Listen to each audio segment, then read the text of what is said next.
So, as I said, we've been in existence in 2008. We've helped HR professionals, leaders, and managers to make effective people decisions. When do we do these decisions? Obviously, quite logically, when people need to be recruited. And I need to just change something here because this is technically getting on my nerves right now. I wonder why. Fascinating. Okay, let's try that. All right. So in recruitment, obviously the most important decision for any company is the people that you let into the business. So if we've got a soft recruitment process and we allow the wrong people to join, then we cause ourselves all kinds of trouble. Second of all, we need to develop people. So once they've joined us, do we have the right development plans for people? Do we even have a development plan for people? Most of the time, that tends to be quite a subjective story. Then, number three on the list is management. When things are going well, management is easy. When things are going poorly, management is a much tougher job, especially when it comes to performance, and especially if you want to get your labor relations issues well sorted. The next topic after that is often to do with promotion. We have a candidate, they've joined the company, we've developed them, we've managed their performance, and now there's a possibility we might want to promote them in the short term, or we might want to succession plan them in the longer term. And then the last topic on the table is to do with retention. We want to make sure we retain people that are contributing to the culture, the ethos, the performance, and the longevity of the organization. So those are the first starting points. We've had the good fortune to work around the world in different parts of the UK, specifically Scotland and the UK, a little bit in France and Spain. And then we worked throughout Africa, mostly when we worked for Engine.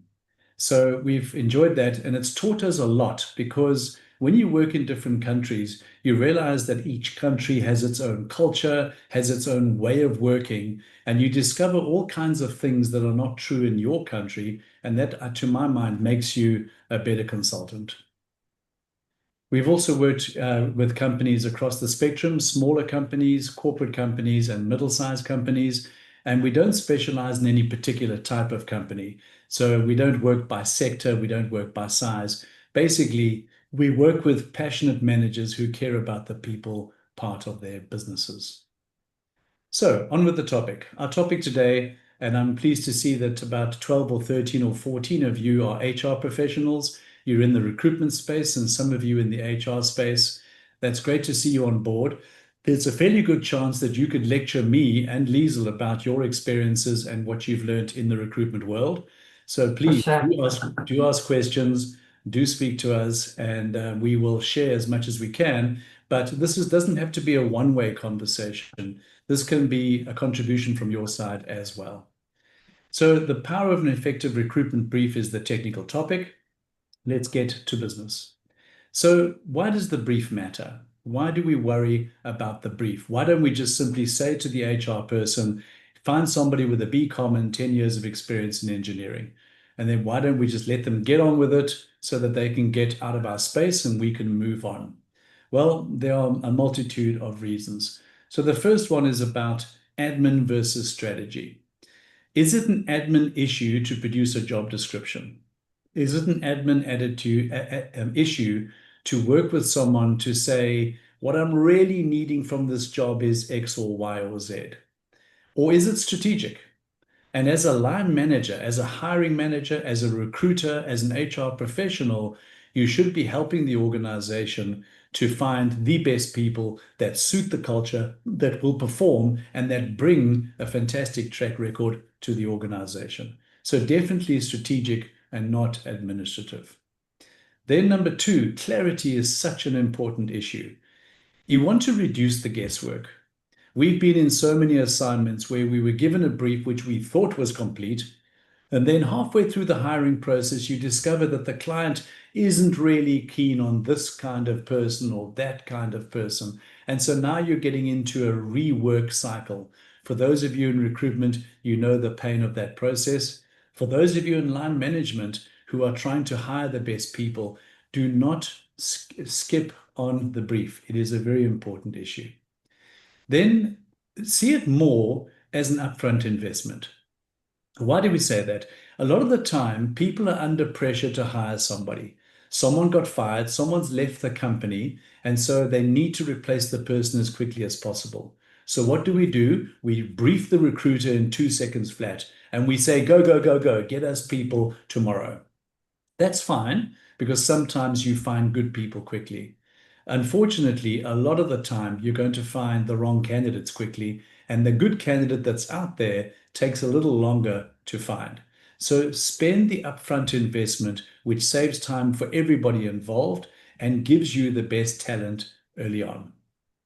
And then Steve did reduce. mention that every now and again I'll interrupt. It's just part of my nature. But in the upfront investment, we've actually seen that what happens is a lot of people will say, "Okay, here's what you need to do," and they give you a 30-minute brief, and sometimes what happens is 30 minutes equals 90 days of trying to find the right candidate. Whereas if you give that investment of time, and 90 minutes means that we can give you 30 days the right candidate. So it's Yeah, strange how it actually correlates. And the more you give up front, the quicker we get what you need.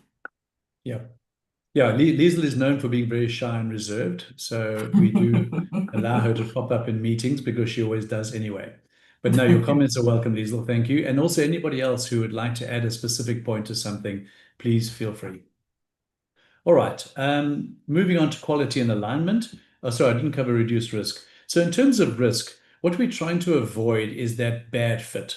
The person who joins the company, everybody goes, "Oh my God, what did we do? How did we manage to appoint this person?" So we're trying to avoid that bad fit that might technically have a good CV, but they just don't fit your environment and they create risk. They are more likely to turn over and they are less likely to give you the performance you need. So the brief helps you to prevent that problem. Then quality and alignment. Obviously, we want the candidate to enjoy this process. We've had situations, we had one recently, which was very frustrating for the candidate, where the candidate had driven a long way to get to an interview. And then just as they got to the interview, the client changed their mind and canceled the interview. I Yeah. mean, that is just, it's not cool. It's not cool for the candidate. It makes us look ridiculous as the supposedly professional recruiter. And the candidate gets a dim view of the company and of us as the recruiter. So we Yeah. want And the candidate to have that positive experience. All right, so let's get to the 10 points. We're going to cover 10 points. I'm going to go through them at a fair speed. I don't want to spend a lot of time boring you with the technical points, but I think they're worth making. And then somewhere at about 10:30, we'll stop and we'll go into a Q&A session where we can chat and talk about your experiences compared to ours. And hopefully we can round it off to make it a session that adds value to your day. All right, so number one. So the most important question at the beginning is, why does this role matter? Why is this role important to hire for right now? And so there are a couple of issues to think about. What's happening in the business? Now, most businesses are just cruising along, doing what they're doing, but sometimes a business has reached a turning point. The company needs to suddenly, for example, increase sales, or there's been a restructure, or there's been an amalgamation of two companies. And so now they're hiring for a position where it's not just the regular work that needs to be done, but that person also needs to bring together the work of the rest of the organization. So therefore, there's a greater demand on the management talent of the individual being talked about. That's number one. Number two, why does it exist now? So if this role is a brand new role, why did you decide to bring this role in? What gap are we trying to fit in the organization? If the job has been there for a million years, that's fine. Tell us more about the history of the role, what happened with previous people in this role, and why did they succeed or fail, so we can get more information out. And then the last one is, obviously, what are we solving for? Now, there's two parts to this. The job description gives you the steps of what somebody should be doing. They'll identify 5, 6, or 7 functions. And if it's a well-written JD, and unfortunately many JDs, quite frankly, are tedious, but if a JD is well written, there should be two clear statements. Firstly, a statement of performance, and secondly, a statement of capability. What must this person do, and what must this person look like? Now, a lot of JDs focus on what the person should do, but they don't describe what the person should look like. And that's an immediate weakness in the process. So, Sorry, Steve, me yeah, again. And yeah. also, what often happens is they say, when you're briefed, the person briefing will end up saying, "Oh, well, we just want this person to do this and this and this," but they don't say why they wanted to do it. Mm.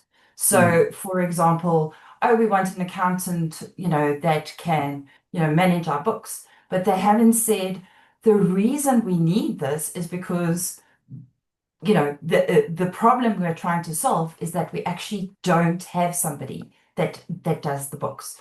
So it all factors in. What are they supposed to be doing? Yep, correct. And it's the translation of the JD, because sometimes the JD is an old document.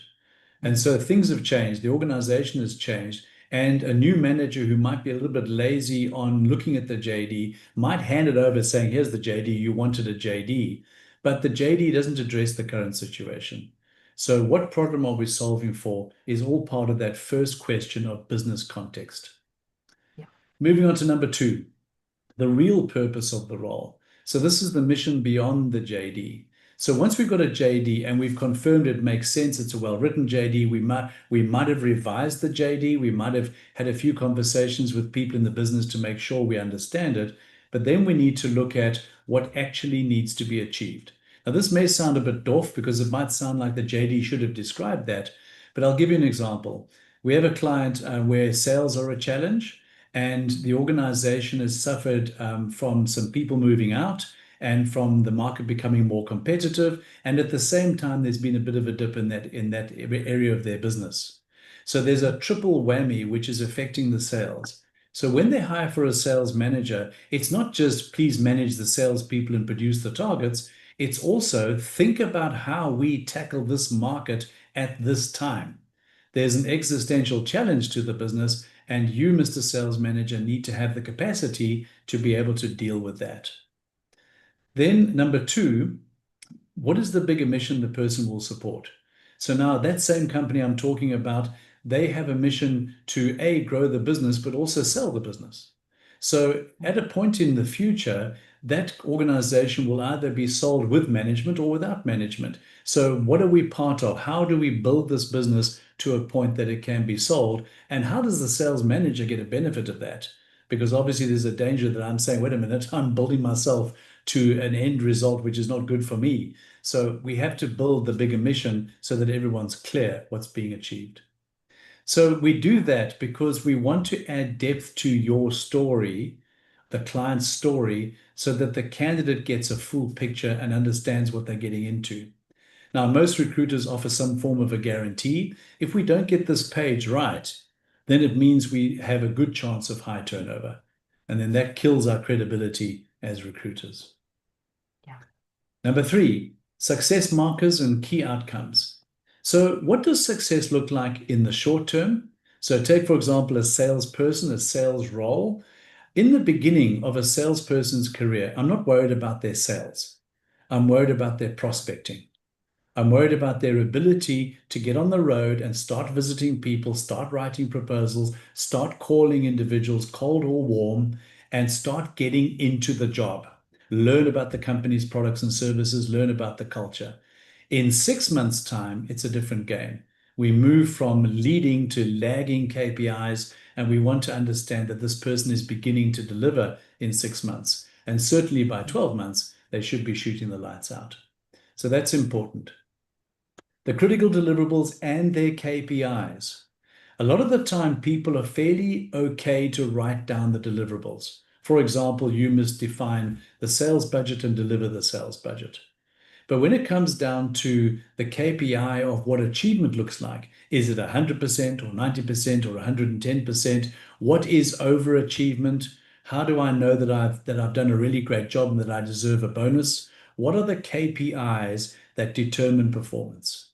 And a lot of companies will tend to be a bit soft on what those KPIs on how those KPIs are measured. And then finally, what is the difference between good and great? Now, I'm sure a lot of you have read the book by Jim Collins, Good to Great. And in that book, he spoke about this issue of right people on the right bus, or in the right seats on the right bus. And that's about saying anybody can do a job in the short term. For example, I can take anybody off the street and I can teach them to be a waiter or a waitress. I can do that. That's easy. But can I teach them to be a great waitress or a great waiter? Can I transform that person into a person they didn't even believe they could become? So does this job lead this person to grow their competencies and capabilities to the point of greatness? Or are we just simply hiring a person to fill a job? And some jobs obviously just need to be filled, no question. But there are more senior positions and more technical specialist positions where we need to pay attention. Number 4, team and culture fit. Now, a lot of the time, some people will tell you that they hire the person on the spur of the moment because of the 2-second rule. And the 2-second rule says, I look at the person, I get a feeling for the person, and I know I can work with this person.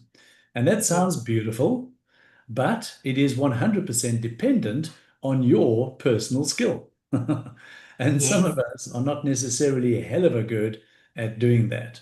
So we need to be a And bit Steve, more. I think what happens is you also, you go, I'm going with my gut here, and you're not actually being objective about what that looks Yeah, like. exactly. Exactly. Your gut feel is based upon your capabilities and strengths. And so for some people, they just don't have the capacity to read people easily. And even if they do, let's face it, when somebody comes for an interview, what behavior are they on? They're their best behavior.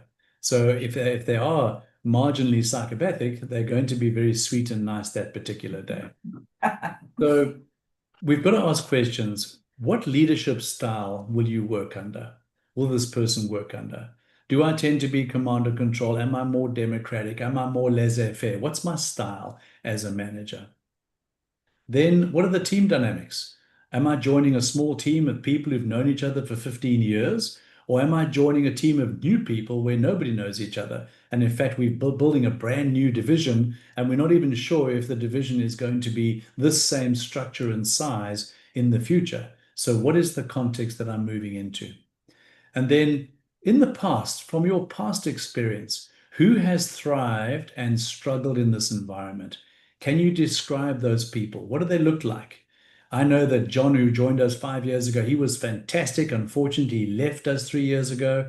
And then we had Mary who came in and she didn't last. And then we had John who came in, a different John this time, and they just didn't shape up. And so I'm looking for that original John. So you say, okay, well, describe that, John, to me. What did they look like? What did they do that was different in the organization? Then number 5, the non-negotiables. So for the non-negotiables, we need to also exclude certain things. So when someone says, and we've had this recently with a client, where the individual didn't mention the fact that they expected to work in a hybrid format. They were told about the fact that the client expected an in-office situation. But when it got down to the final moment before we're going to sign a deal, then suddenly the person said, by the way, I need to go out at lunchtime and fetch my kids. And Yeah. there's nothing wrong with fetching your kids. That's completely fair. But in an in-office environment where the person lives 30, 40 kilometers from the office, that becomes untenable, especially when you knew it was an in-office environment. And the same thing with a hybrid environment or even a remote environment. Is this person going to be able to do that? Do they have a separate office at home which is properly equipped with proper Wi-Fi to support the business? Otherwise, we just walk into a nightmare of situations. So what are we screening for? Which technical capabilities are essential? If somebody joins and you want them to have basic Microsoft capabilities and it turns out they've never really used the software, is that a deal breaker? If they're in the finance function and they need to use SAP or Sage or QuickBooks or whichever package, if they're in engineering and they need to be able to use CAD design, then are they capable of doing that? Have we technically tested that the candidate can use the tools implied? What are the behavioral attributes that are must-haves? So some people will say to you, I go home at 4:30. I believe in work-life balance and I go home at 4:30. Now, in some companies, that's fine, works perfectly. Other companies, that's just not the culture. The culture is the job gets done, we go home when the job is done. So be careful of what kind of culture the candidate is joining, and does that candidate fit into that environment? What is required versus preferred? So sometimes people will say to me they'd like a BCom with 10 years of experience, but when you really get down to it and you dig into the past, remember on the previous slide, we spoke about what works. And what I've often discovered with candidates from the past is that the most successful people were matrics. They weren't the graduates. They weren't the BComs and BAs. They were the matrics who tended to be hungrier for success. Now, obviously, if you're going to be a doctor, you have to have a degree. But there are many, many jobs where the degree is a nice to have. It's not a critical document that is compulsory. So what is required versus preferred? And if the if the client is saying, I definitely want a BCom, describe why. What is this person going to do that requires the BCom? And often you'll find that the foundations are shaky. For example, there might be a silly thing like, well, if somebody can pass a BCom, they can work for me. Yeah, Yes. yeah, that might be a bit of a rough assumption. And Steve, I Okay. think also what happens is you go, oh, we have to have a CA because the person has a CA themselves. But if you sit down and you really think about it, actually, the person doesn't have to be a CA. A diploma will do just fine. So there's also that Yeah, whole, is it really, really, really important? It's almost like test your own critical thinking and yeah. not have the bias. And especially when there's a preference for a CA until the preferred salary is revealed. And then Mm, suddenly there's a bit of backtracking that goes on because we discover that CAs can be expensive. So, yes. what is the salary? Is the salary serious? Do we really understand the salary requirement? Because it's Mm, so frustrating when you're out there looking for 1.2 million people and you discover that the client really wants to spend 600,000. So now you've yeah. wasted a bunch of time chasing the wrong people. And also the client has turned around and said to you, oh, there's this wide range of what can happen. Just get us the right salary. And then once you come up with the right salary, they turn around and go, oh dear, no. Yeah, frustrating to the nth. All right, and then the real day-to-day, the role in action. What do we expect to see? So people often walk into a job and 6 weeks later, they'll tell you that they never expected what happened. And they are resigning or moving on because what came just wasn't what they expected to see in the business. Yeah. And this can sometimes be a geographical thing as well. I've sometimes had clients who are not in the best part of town. Now, in South Africa, where we have a fair degree of crime, or some would say an incredible amount of crime, working in the wrong part of town can be actually physically dangerous. And even worse, and I've seen situations where especially female staff members have been expected to navigate the streets of the bad parts of town at night without assistance. Now, some companies will have a policy where they have a what they call a duty of care, and they will make sure that all staff are exited out of the building to a safe space.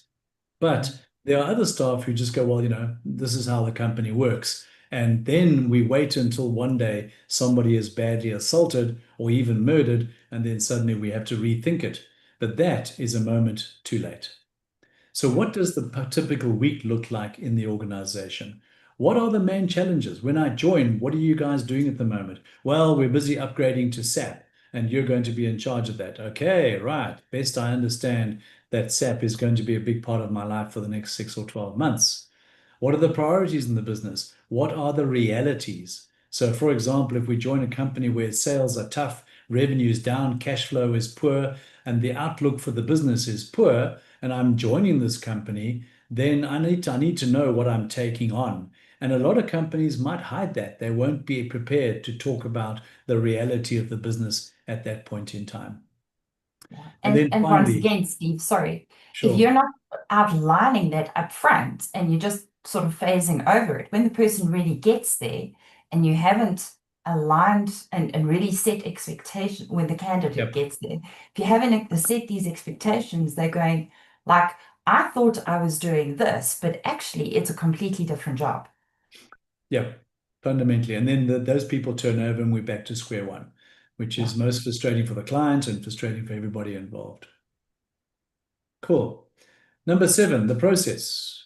So this is often where things go badly wrong. We think we're talking to the right people in the organization. We think that we're aware of their time scale, but in actual fact, we don't know what's going on. We discover later on that the actual hiring manager is a different person. Or we discover that the person who's making the hiring has been delegated but doesn't have the authority. And when it comes to signing off on a higher salary because the client likes the individual, but that person wants an extra 100,000 or 200,000 Rand. And so now who signs off? Not me. So now we discover that there's a person somewhere else in the building who needs to sign off on that individual. So who is involved? Do you have the right level of authority? When do you want this job filled? Do you want this job filled by the 1st of January? Great, okay. Do you understand that in this particular job level, people have a 3-month notice period? So if we start searching now in the middle of November, we are looking to put candidates on the table November, December, but they're probably going to start 1st of April. And most of the time, people get a big shock when that happens because, wow, April seems like a million miles away. But a 3-month notice period for senior positions is not unusual. So have we Yes. prepared the client for the when, and do we understand the when? The interview steps, the assessments, the case studies. A lot of the time, people are interviewed on the back of a cigarette packet. So let me write down a couple of questions and we'll sit together and we'll have a coffee and I'll ask you questions like, tell me about yourself and tell me about your career to date and tell me about your biggest success and tell me about your worst mistake. And this is all good stuff and it's interesting, but it Yeah. doesn't distinguish one candidate from another. It simply says that everybody has an interesting story to tell. So we must structure the interview and we must score the interview. So we Yeah. use a percentage scoring system to be able to work out, did the panel members come to roughly the same kind of score? Because if I scored 63% and my colleague scored 85%, what did I not see in the candidate? And do Yeah. I persuade my fellow panel members that they've missed an important issue? Or do Mm. they persuade me?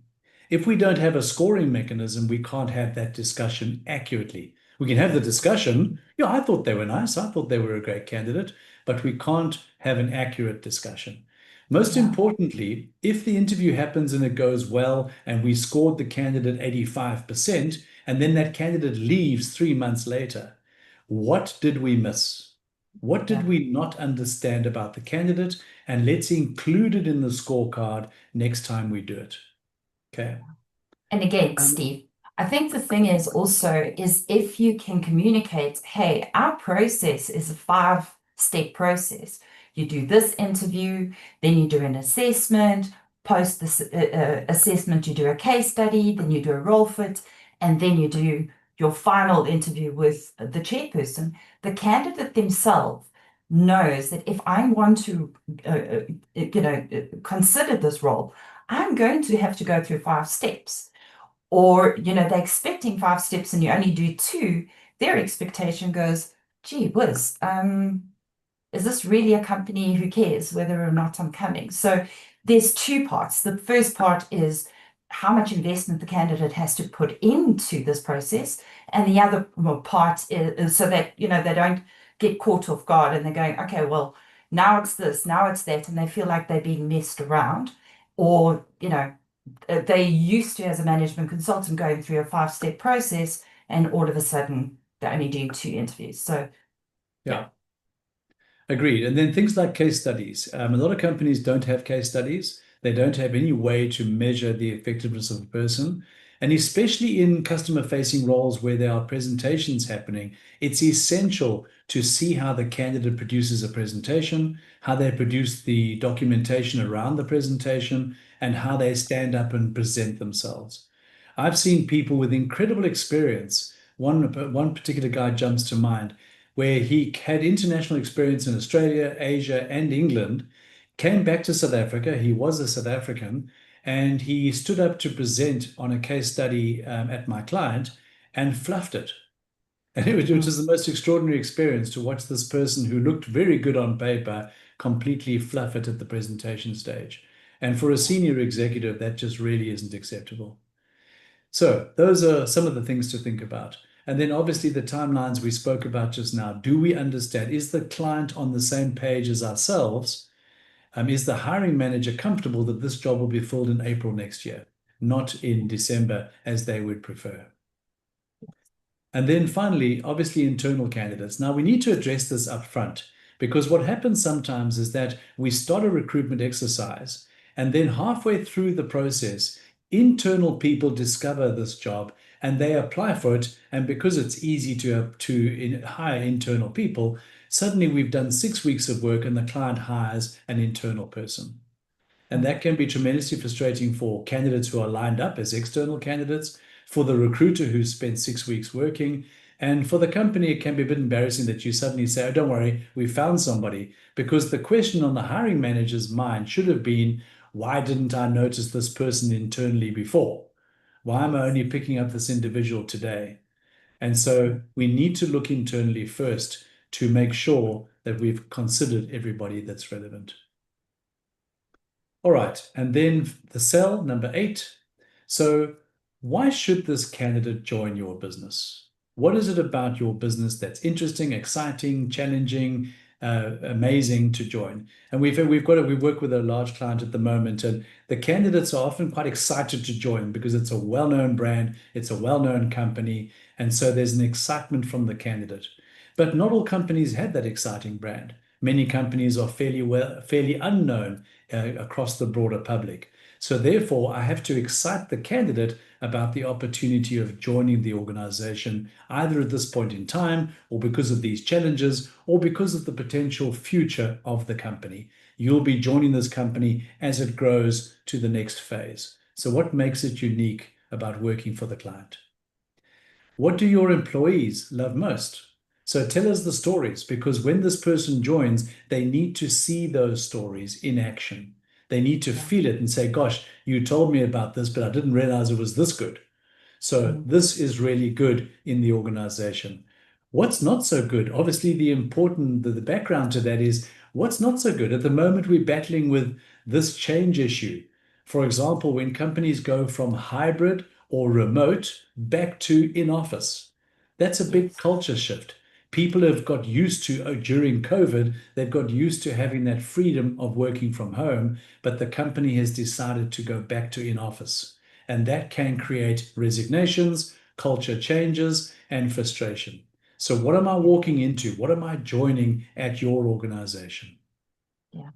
And then the culture feel obviously this is a tough one because most managers will tell you that the culture is great. Yeah. But you've got to be honest. You've got to be honest with the customer, with the applicant, because if you know that there are challenges, that applicant is going to find the challenges in less than a week. They're going For to, sure. because people talk at the water tap, they talk at the coffee machine, they talk in the corridors, and in fact, in some bad cases, you'll have staff saying, "You've just joined us, bad luck." Mm. And that's a tremendously negative thing to hear on your first day of work. Yeah. So And I do we think understand it? one point that this is a big thing that people miss, because especially when you're looking for those A player candidates, you go, oh, you should work for us because of this, this, and that. It's not a sell throughout the interview process, throughout you don't actually have a brand. So people often say, okay, we're going to recruit this person, and they don't spend enough energy realizing that as you're selling a product, you need to sell who you really are so they can authentically buy into it. Correct. Right. Number 9. And I know time is moving on, so we will Sorry, finish it's my shortly. fault. No problem. I also talk too much. So number 9, admin, logistics, and compliance. So obviously the salary range and benefits is a huge issue. There's nothing more frustrating as a recruiter and for a company when you think you've got this perfect candidate, you think the salary is in sync, and then you discover that actually it's not. Either we didn't understand it properly, or the client didn't explain it, or we just messed it up, or the candidate comes with different expectations. We've had situations, we had one recently, well, not that recently, a couple of months ago, where everything was on. We were due to sign the deal. And then the candidate suggested that they'd like a year's bonus as a joining fee, as like a joining bonus. And obviously that led to a short conversation and the process came to a grinding halt. Now that's frustrating for everybody involved. So let's be clear with the candidate. We as the recruiters must be clear with the candidate. Don't come back with another game later. This is the expectation of the client. Are you comfortable that that's what's going to happen and that you're not going to come back with some other story later on? And then same thing for the company. If you're committing to 1.2 million, then that's the number. Don't come back later and say, well, actually, you know what? We're thinking that maybe it's 600,000. Because now that entire recruitment process has to start over again. 6 weeks, 7 weeks down the tubes. All right. Hybrid, and sorry, one more point on benefits. Sometimes people forget to mention what's included or excluded in the benefits. Yes, if it's What a is cost to company or a compulsory? base. Yeah, what's compulsory coming off the salary? What is the final actual take-home pay? We need to be clear on that so that the candidate doesn't reject the job at the end, not because of the gross salary, but because of the take-home pay. So we need to be very clear that we understand the salary range and benefits. Hybrid or remote, super important nowadays. Some companies are moving back to in-office. A lot of individuals prefer a remote or a hybrid environment. Are we clear what the job is about so that we don't make a mess of hiring the wrong person during the process? And then what are one the more thing, reporting sorry, lines? Steve, I know. But also when you say hybrid or remote, yes, the company's hybrid, but in this team, even though we say hybrid, we actually mostly remote, or even though we say hybrid, we actually mostly on site. So clarify what hybrid looks like or remote looks like. Yeah, it's key for the manager to be clear about what his personal preference is. Because if the company has that policy, and I've seen lots of companies doing that, where the managers make their own decisions, and then there's resentment because the candidate says, but they're working remote. Why can't we work remotely? And that creates drama. Reporting lines, obviously very important to understand. Is the hiring manager going to be the boss? Or is this going to be a transitional situation where the candidate will work for somebody else later? Or have dual reporting lines? And then obviously employment equity, important in this country, and other statutory requirements. For example, if you work in a mine, there's often a police clearance certificate required. There are safety protocols that have to be observed and safety certificates have to be issued. A person, for example, coming from overseas, do they have the correct documentation to work in South Africa? So do we understand all of those requirements? And then obviously hours, travel, and overtime. Many companies have a built-in policy of overtime. That's just how the culture works. Other companies compensate for it. Other companies will, if you're very lucky, say to you that 4:30 is when we go home. The government comes to mind. All right, then number 10, the success profile, the final point, the person you're really looking for. So this is beyond the JD. This is beyond the superficial.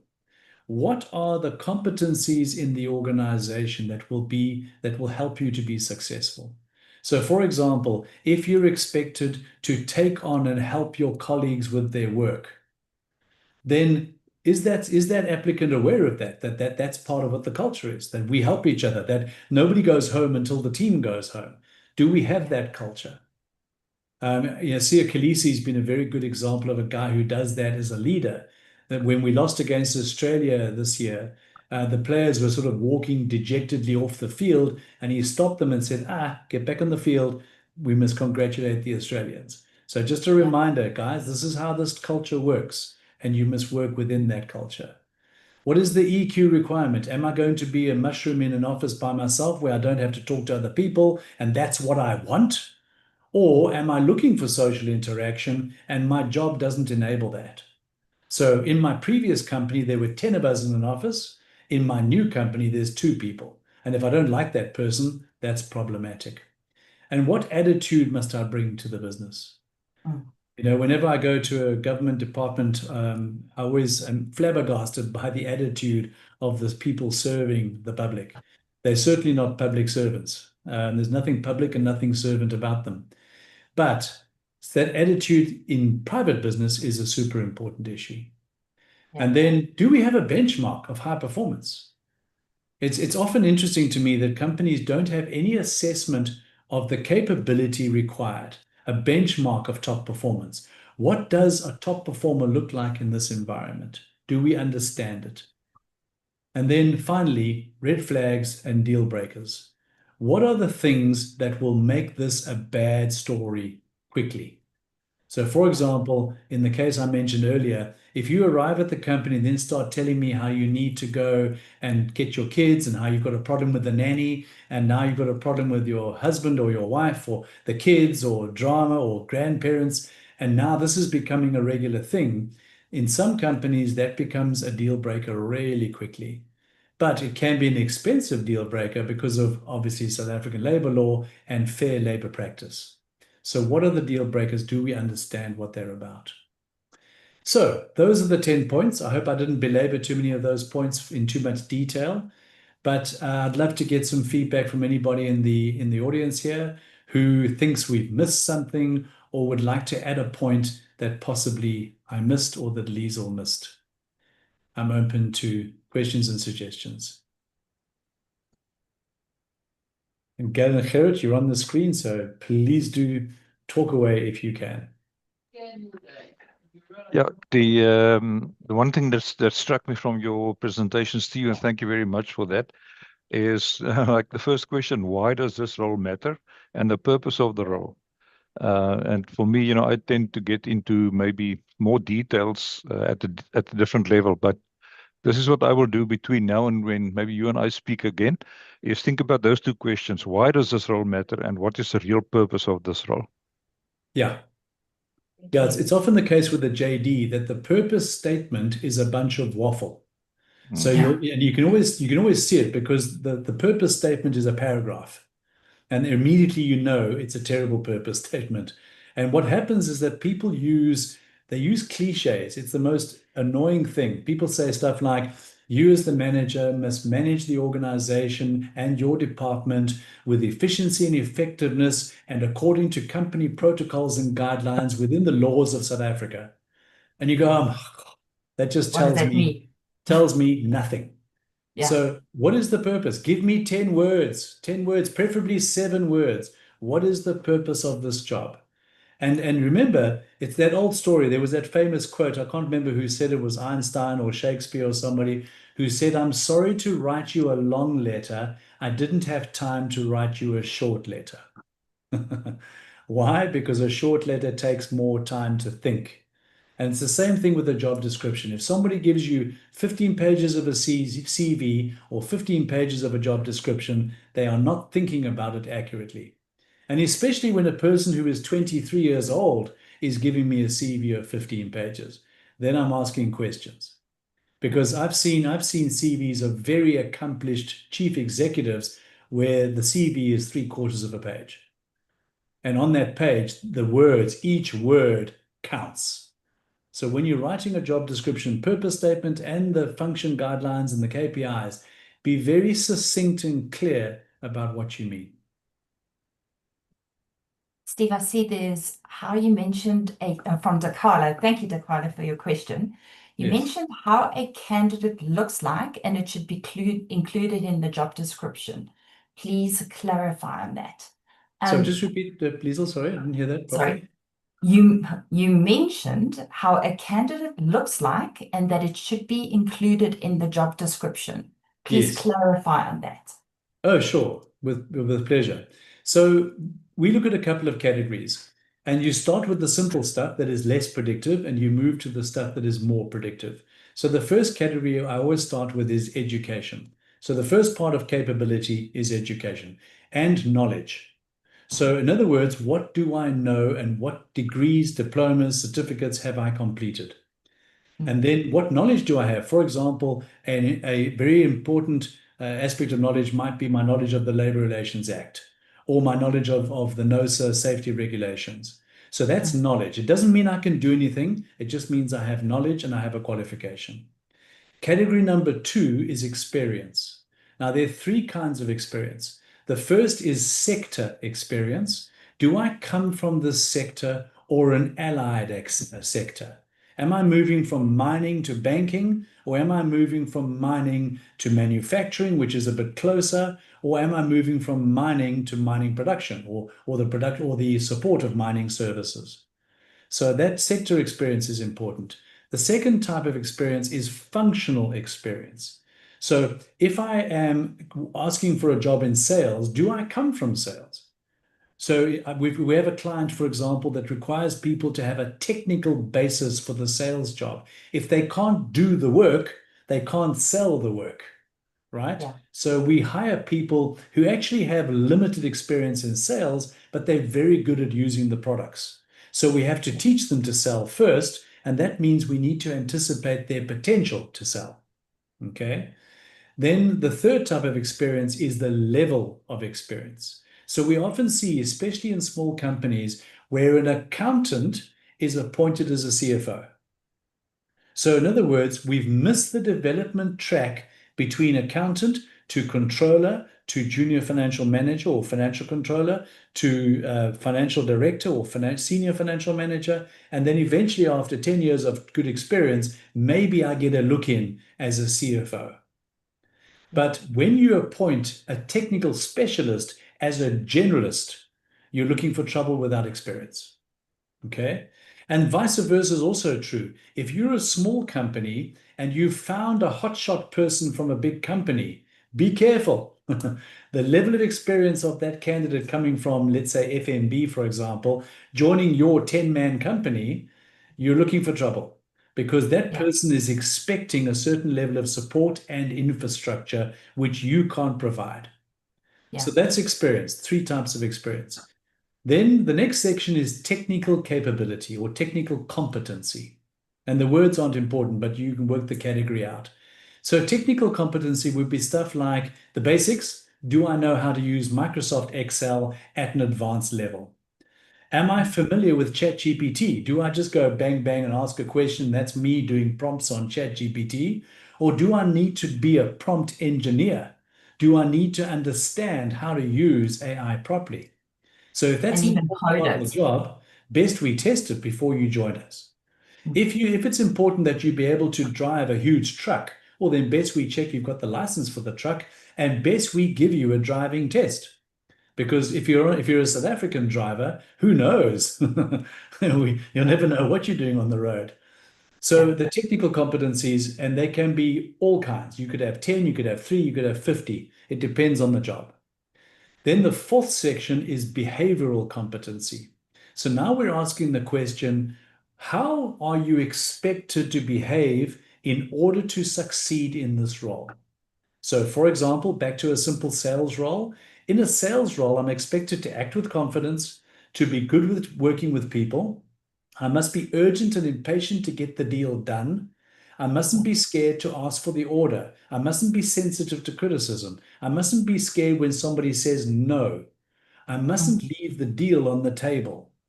So those are the behavioral competencies which you can profile. There are lots of tools that can profile those things.